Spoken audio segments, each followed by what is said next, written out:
Hello दोस्तों, क्या आपको पता है कि किसी भी कंपनी का स्टॉक ऊपर या नीचे क्यों जाता है?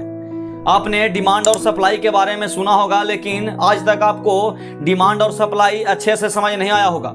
तो आज की इस वीडियो में मैं आपको बताऊंगा कि डिमांड और सप्लाई आखिर में होता क्या है। डिमांड और सप्लाई को यहाँ पे डिटेल्स में समझाने के लिए मैं यहाँ पे एक सिंपल उदाहरण को लेकर के मैं समझाता हूँ कि आखिर में डिमांड और सप्लाई होता क्या है। मान लीजिए कि आपने किसी समोसे के दुकान पर गए और समोसे के दुकान पर जाने के बाद आपने देखा कि वहाँ पे 10 ही समोसा बचे हैं, लेकिन वहाँ पे खरीदने वाले की संख्या जो है 20 है।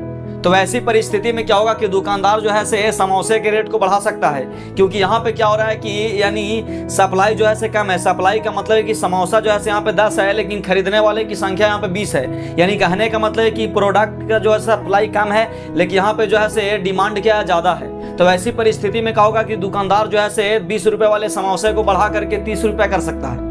लेकिन यहीं पे अगर मान लिया जाए कि उसे दुकान पे अगर 50 समोसा है और खरीदने वाले मात्र 20 हैं, तो ऐसी परिस्थिति में क्या होगा कि दुकानदार आपको यहाँ पे डिस्काउंट्स देगा।